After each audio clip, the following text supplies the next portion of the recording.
You got the treadmill disassembly?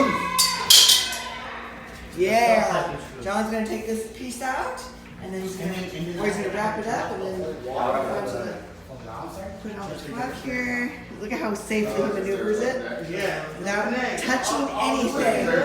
Oh yeah. Oh yeah. Good job, John. He knows how to twist and turn to get through a hallway with a long, awkward piece.